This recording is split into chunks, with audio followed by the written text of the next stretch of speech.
After the death of Socrates and the breakup of Greek culture that resulted from the Peloponnesian War, Socratic philosophy went into a decline and fragmented into several pieces.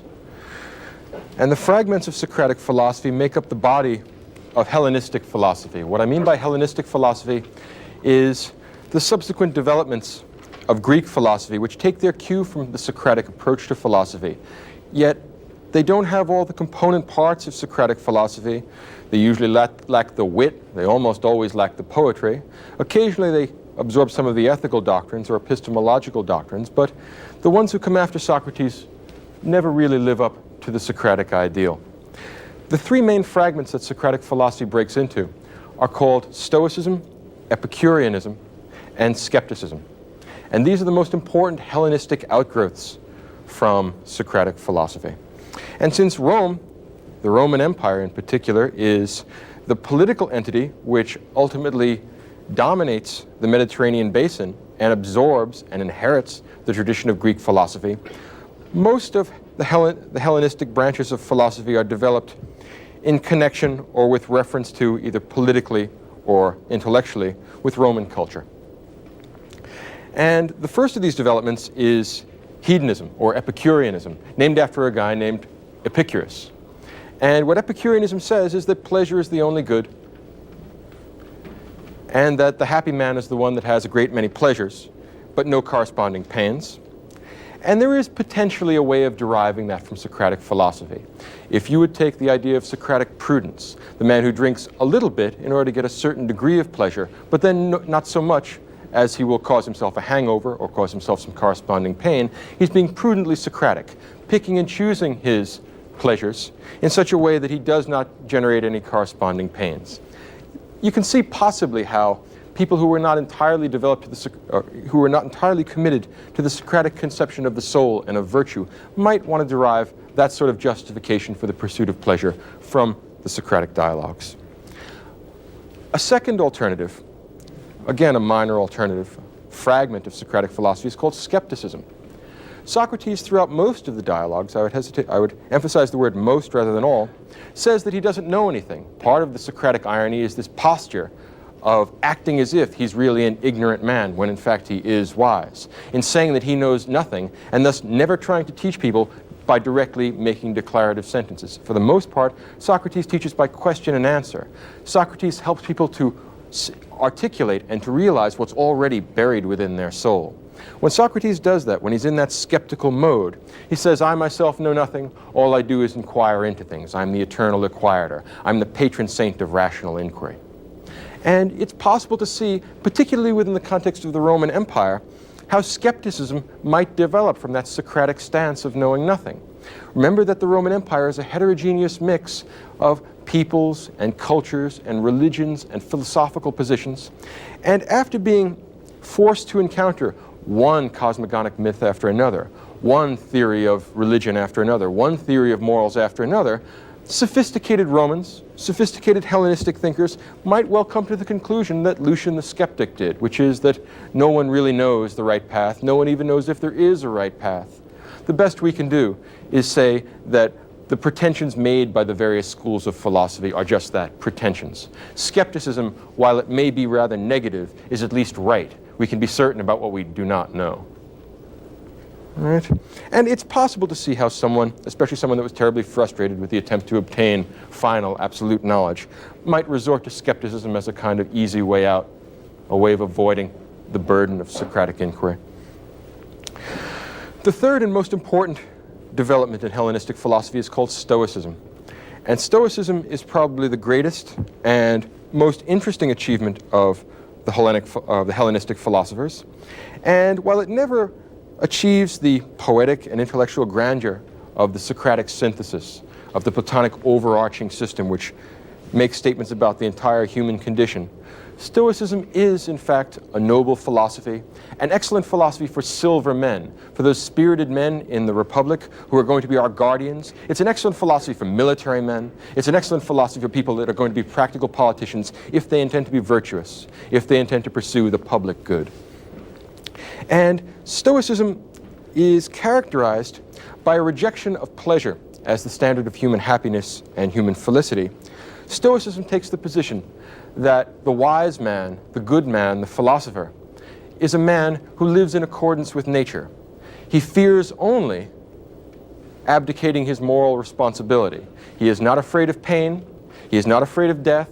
He is not afraid of poverty. He is not afraid of any of the vicissitudes of the human condition. He fears only that he should let himself down and that he should be less than a complete human being.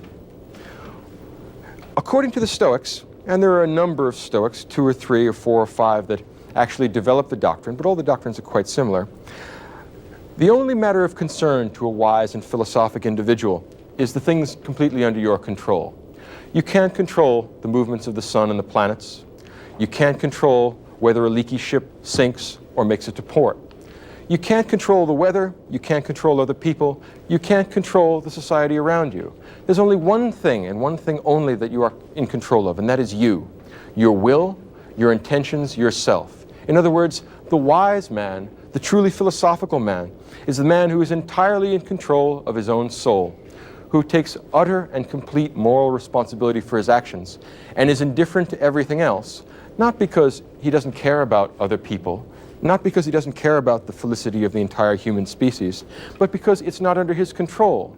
There's no use wondering or worrying about what tomorrow will bring, since tomorrow isn't under your control. Do what's right today and let tomorrow take care of itself. The Stoic philosopher is the man who has liberated himself from fear. He's not afraid of death. He's not afraid of pain. He's not afraid of other people's dismissal as a fool. The only thing he cares about is that he should meet his moral obligations. Ralph Waldo Emerson once said that greatness is the perception that virtue is enough, which is an elegant and beautiful line. And he might well have stolen that from one of the Stoics, because all of the Stoics basically believe that. Virtue, moral virtue, an organized soul which pursues rationally the ends which are good for all human beings. That's the Stoic conception of virtue. They finally understand their greatness consists in the fact that they perceive that virtue is enough. We do not need wealth. We do not need sexual gratification. We do not need life itself. If moral virtue tells us that we must die in the pursuit of some good end, the protection of our family, the protection of our home, the protection of the innocent, in the doing of right, nothing should be spared, not even our lives. The Stoic wise man is a man who has trained his soul, trained his mind, so that he is not afraid of apparent evils. He is only afraid of real evil. He is afraid of losing control of his soul. He is afraid of being a slave to lust, to desire, to emotion. The Stoic man is the honorable philosopher, the man who stands at his duty and is steadfast and serious-minded. In living according to nature, what the Stoic philosopher does is examine the nature of the human condition and the nature of the world around us. He discerns his position in nature. He discerns the kind of creature that he is, and he lives in such a way as not to disgrace himself, as not to be less than what he truly could be. He won't live the swinish life that we found with Aristophanes. He wants to be, if not a god, certainly not less than human. He won't be an animal either. He will live up to the fullest potentials that human being has to offer. Now, among the Roman Stoics, 2 are especially noteworthy. One is Epictetus, and one is Marcus Aurelius. And one of the wonderful ironies about the history of philosophy is that Epictetus was a slave and Marcus Aurelius was an emperor.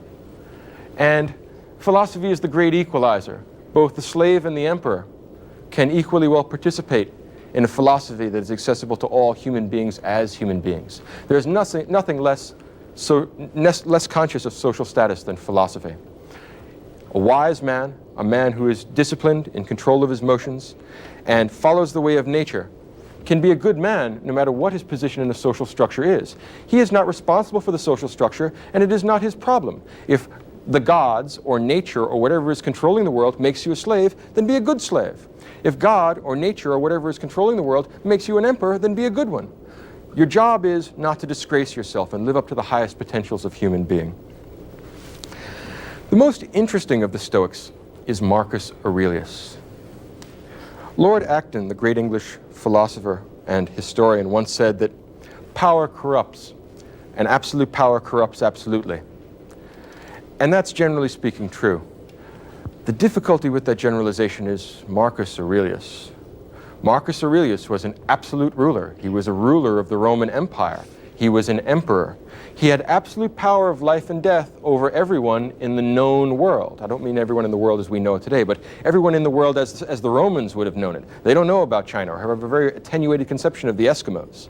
For them, the world is the Mediterranean basin, and Rome owns it. And Marcus Aurelius owns Rome, essentially. His word is law. Now, for almost all the Roman emperors, they lived scandalous lives and they disgraced themselves. They were much more concerned with indulging their sensual appetites, satisfying their passions, flying into rages. Marcus Aurelius is the standing exception to that, and the exception to Lord Acton's generalization. In his case, power didn't corrupt. Absolute power did not corrupt absolutely. Instead, absolute power allowed us to see what the man underneath the body is really like. It allowed us to find out what Marcus Aurelius' soul is like. Imagine a man for whom all the restraints of law and custom and political order are taken away. He can have whatever he wants. If a man under those circumstances behaves well, you know something about the soul underneath, because no external constraint is making him do what he is doing. And Marcus Aurelius is the one example of an absolute ruler who behaves himself in such a way as not to disgrace himself. It's an amazing temptation. Imagine what it's like. Stop and put yourself in that place for a second. Marcus Aurelius takes the throne in 161 AD and he dies in 180 AD. 19 years controlling the entire world. He can have all the money in the world. That's not an exaggeration. All the money in the world. If he wants it, he can just collect it all. He can have sex with anyone he wants, whenever he wants, under any circumstances. If he wants to get drunk, he can have wine brought in by the boatload, infinitely, forever. He can go on a drunk now and stay drunk for the next 19 years until he dies. Imagine anything that the bronze, desiring, emotional, irrational parts of your souls want. And now imagine that you can have it. Now, under those circumstances, imagine that you are forced to bear with this human condition for 19 long years. Now ask yourself, and you didn't give a show of hands, but stop and think about it for a minute. How many of you would fail to disgrace yourselves? To tell you the truth, I don't think that I could meet the challenge. If you're honest about it and you stop and think about what kind of a man it takes to bear up under those circumstances, I think you'll have to admit, or at least I'll have to admit, that he's a better man than I am. And that in this respect, over the centuries, Marcus Aurelius serves as a standing reproach to our self-indulgence, a standing reproach to the idea that we are unable to deal with the circumstances of human life. If you can deal with temptation at that level, I cannot imagine what is outside the human potential. And for the Stoics, we must remember that any virtue which is accessible to any human being is in principle accessible to all of us. We all have a rational nature which allows us to control our feelings, control our behavior, control our connection to other people. Compared to Marcus Aurelius, we have tiny little temptations. We're tempted to steal a little thing. We're tempted to cheat on our income taxes. We're tempted to cheat on our spouses. Marcus Aurelius has that sort of temptation magnified 1,000-fold. And he consistently does good stuff.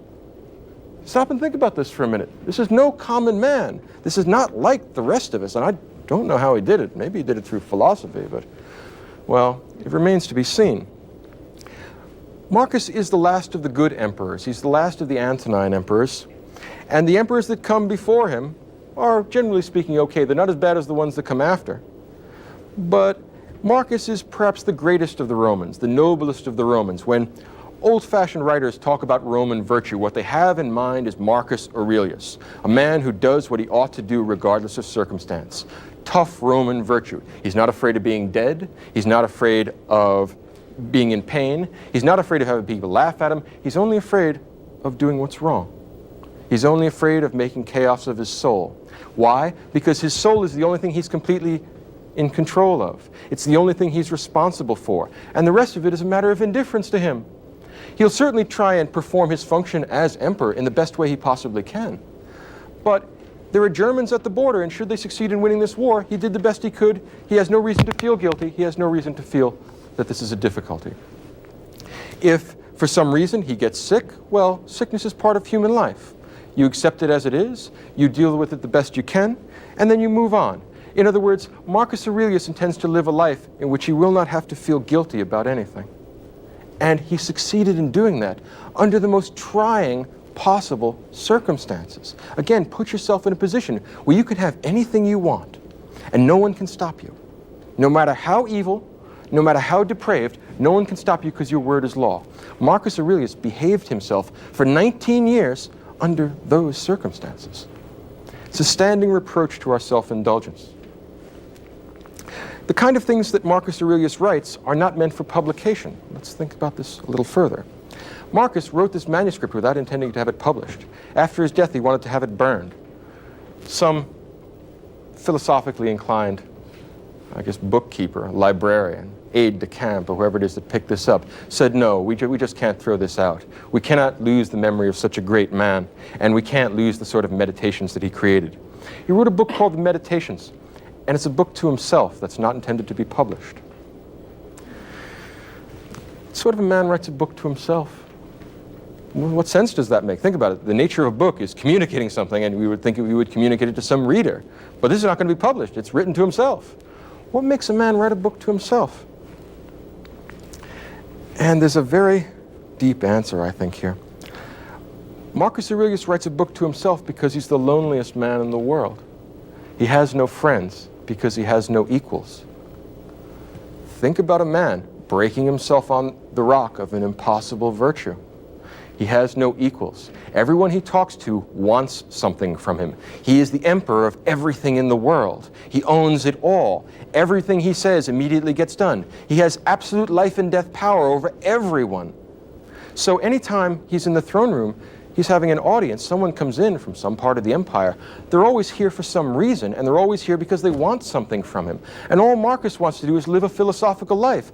But he happens to have had the misfortune to be born the emperor of Rome. What a pity.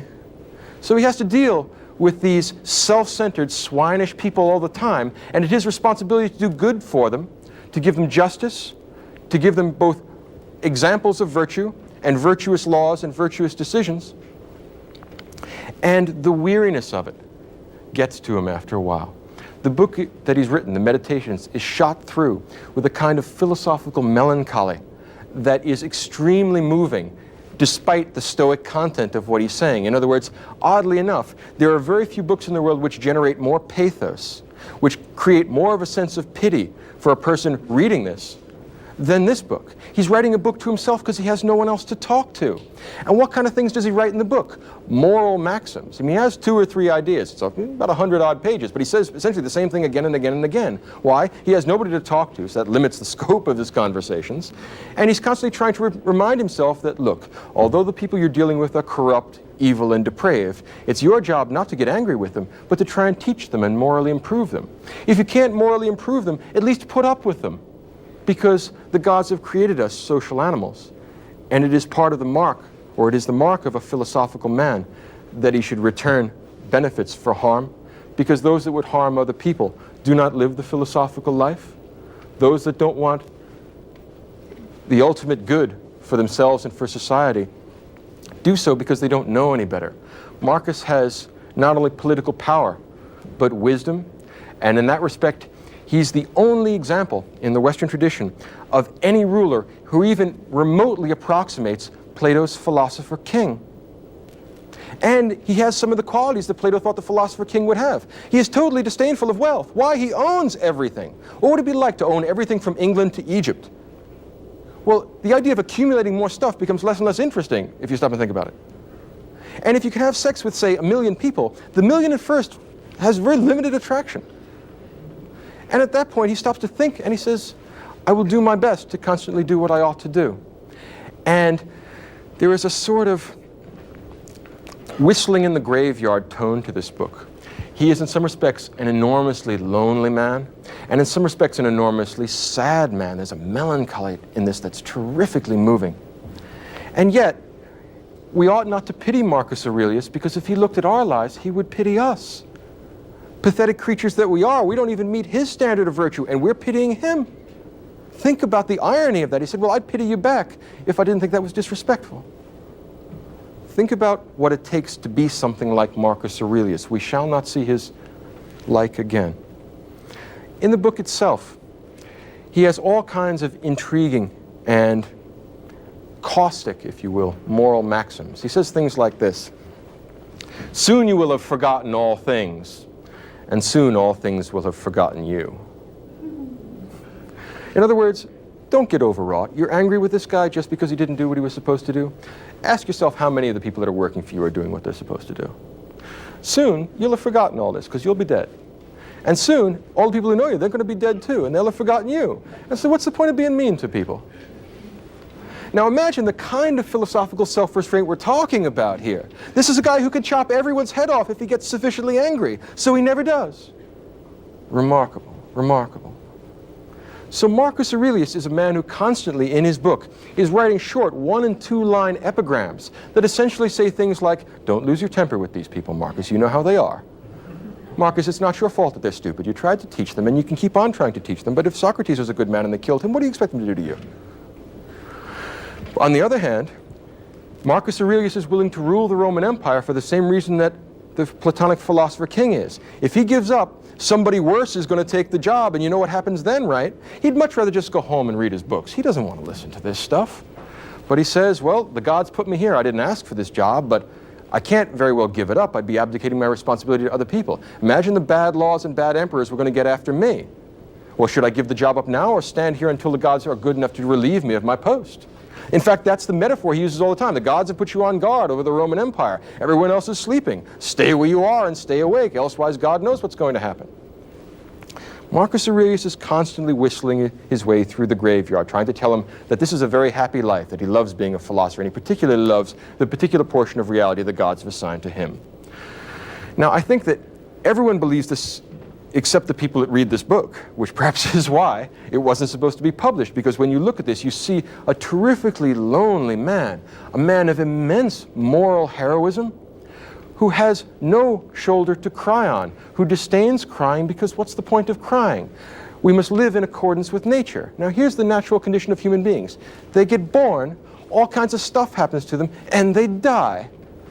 Marcus's maxims with reference to that are A, stop complaining. There's nothing to complain about because there's only two kinds of things. There are the kinds of things you can control, and there are the kinds of things you can't. If you can't control it, complaining about it is stupid and a waste of time, and I don't want to hear any more about it because you can't control it, so what's the point of talking about this?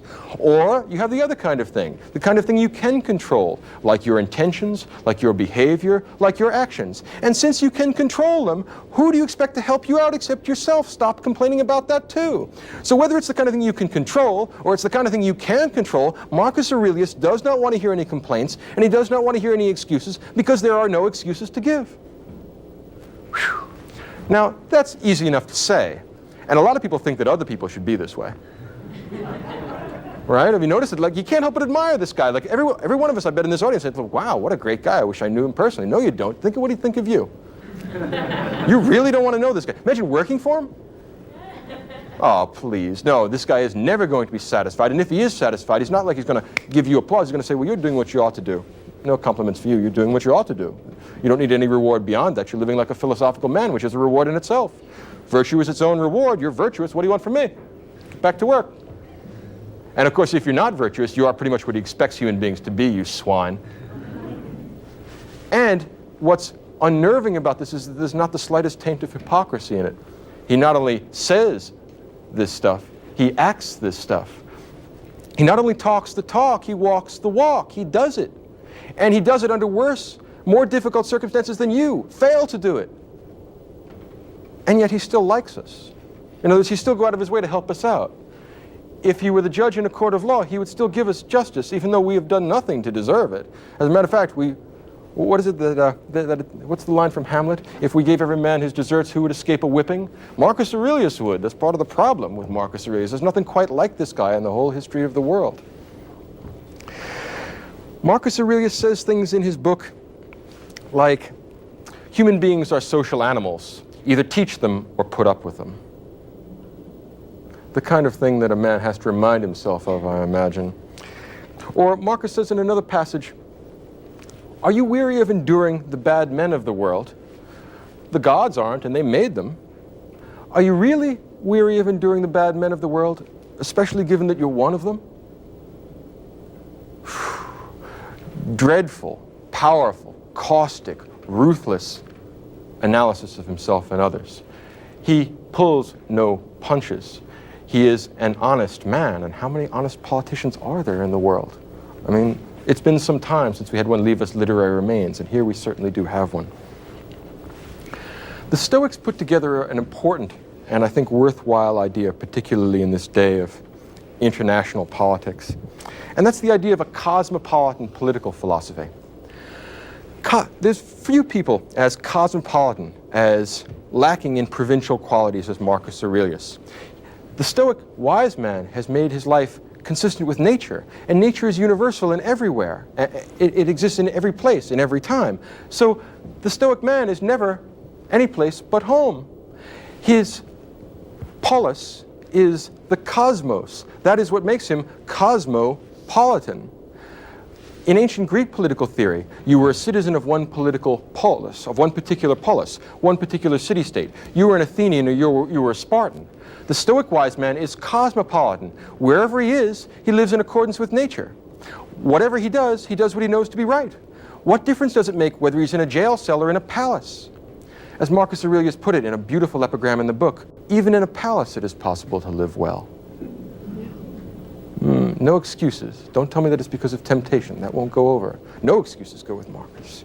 The idea of a cosmopolitan political philosophy is one of the great achievements of Roman Stoicism. And if you stop and think about it, it's an excellent and a necessary idea when you're running something as big and heterogeneous as the Roman Empire.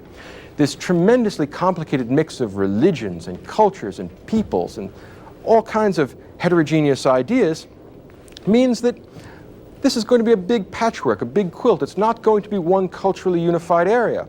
But Marcus would be just as happy being a slave as he is being an emperor. He would just as be happy being a Gaul or an Egyptian as a Roman. As long as there is a nature there and there is a human spirit which can be made in accordance with nature, any of the external facts of life don't matter. And now for the first time we can perhaps see why the Roman Stoics have a reputation, to some extent deserved, of being kind of harsh, cold, unfeeling men. Because there's nothing to worry about. And it's hard for them to sympathize with the fact that other people are worried about things that they regard as trivial or not worth worrying about at all. Many of us worry about sickness. Well, Marcus Aurelius will point out that all people get sick. And once you get sick, since you're a rational human being, you want to go to the doctor, do what he prescribes, and fix your body. There's no point in complaining any place along the line because you know what you're supposed to do. Go do it. Stop asking for somebody else to help you. If you don't help yourself, how can you expect anybody else to help you? Which is a fair criticism. It would be much less persuasive and much less impressive if this were a sort of hypocritical philosophy where Marcus Aurelius indulged himself and told everyone else to be stoical. What really makes this spring to life, what makes this persuasive and moving and important, is that he lives the life. So he doesn't complain when he gets sick. He doesn't complain when he meets military reverses. He doesn't complain about anything. Who would we complain to? The buck does stop with Marcus Aurelius. If you think of the chain of command in the Roman Empire, he doesn't get to complain to anyone else. Everyone complains to him, and he's constantly listening to complaints and difficulties and problems. And he's watching people become unglued, and they're watching them get all upset, and watching them be greedy and avaricious and swinish and lustful and all the things he's not. So he is rather harsh in his criticism, and I think that that's a fair observation about him. But he's not hypocritical, and he's not unfair. And that's one of the cosmopolitan, universal elements in this political philosophy and in this moral philosophy. Because the moral and political philosophy for Marcus Aurelius are going to be connected. In the same way that in Plato's Republic, politics was ethics writ large, and what was good for the individual soul, the gold, silver, and bronze, that ordering of the soul between reason, spirit, and desire. What's good for the soul is the same thing that's good for the city. To have rational people running the government, like Marcus Aurelius, doing their best to follow the philosophical life. You'll want bravery and fortitude and courage among your soldiers, the silver virtues. And among the rest of the people, you expect the bronze virtues. They want to eat and drink and make merry. It would be nice if we could make philosophers of all of them, but if we can't, well, the best thing we can do is to take care of them and prevent misfortunes from befalling them. In some respects, to try and save them from themselves. Now, Marcus Aurelius is the only example of this in Roman culture. There's not a great deal of things that we can compare him to.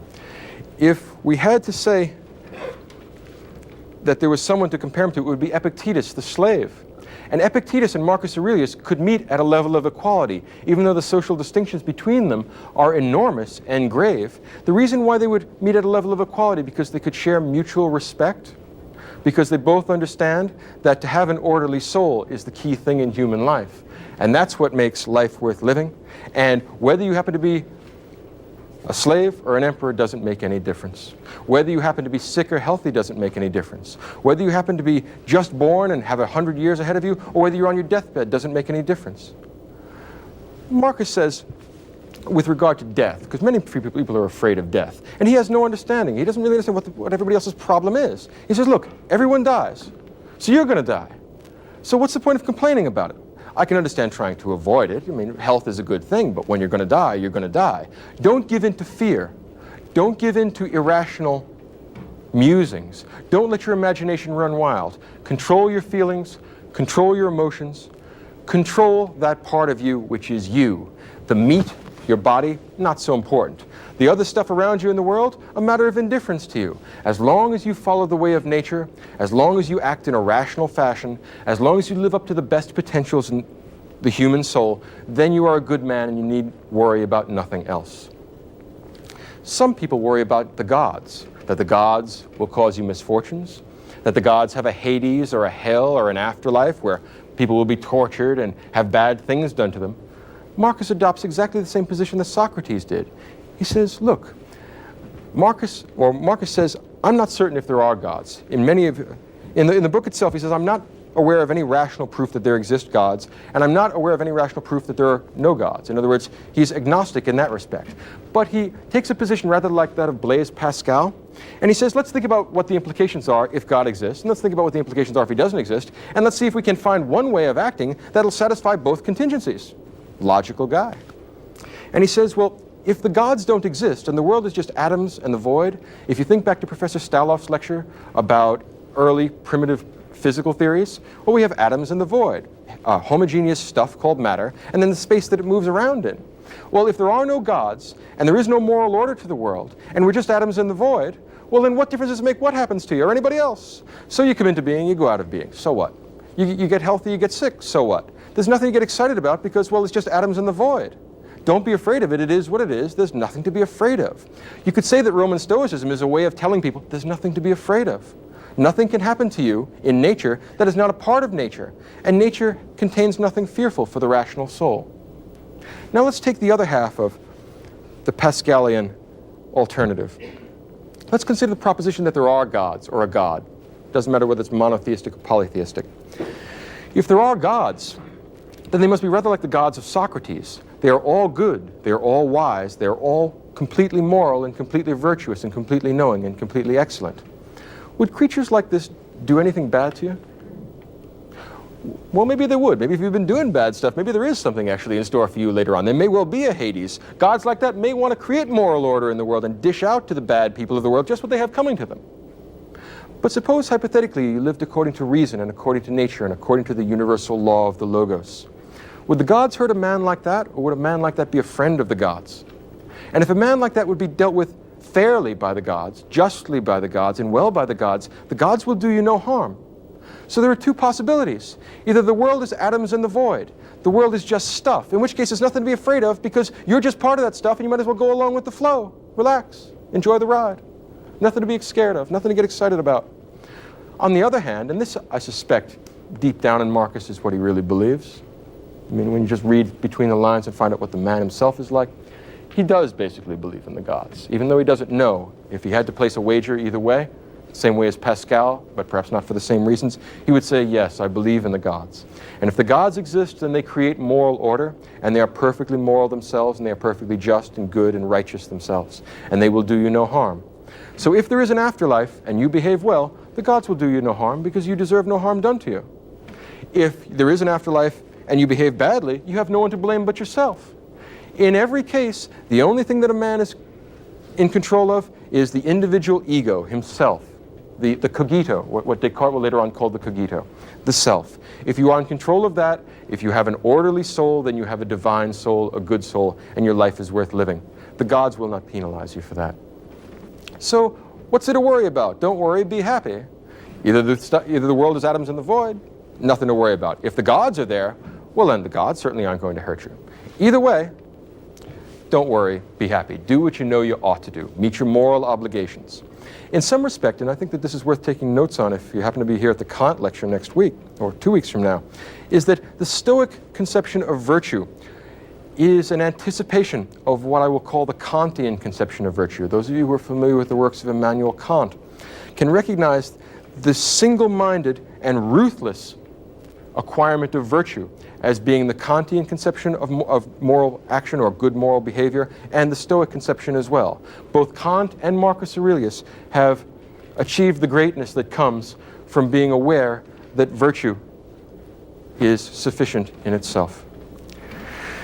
The single-minded pursuit of rationality, of justice, of temperance, of fortitude is what this book is all about.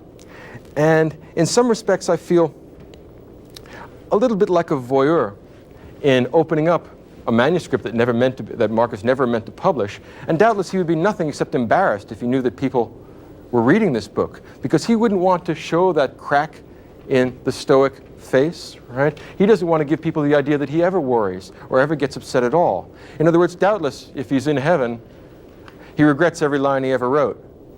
Not because he doesn't think it might benefit us, but because it shows the sort of weakness not entirely consistent with Stoic virtue.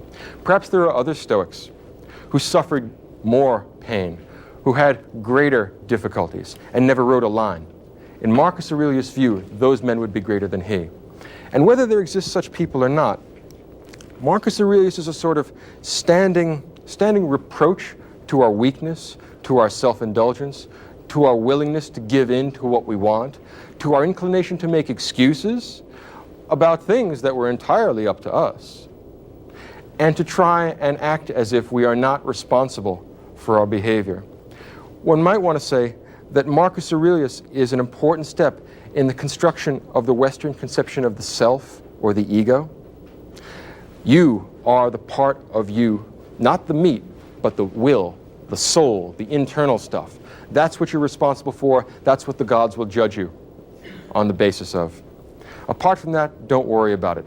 All other things are matters of indifference to you. Connect yourself to nature, do what's right, and let the devil take the hindmost. It's not your problem. Stoicism is an appropriate philosophy, I would say, for serious, ruthless, introspective people that want real answers and are willing to take no nonsense. In that respect, it's a kind of moral philosophy I would be inclined to teach at, say, West Point.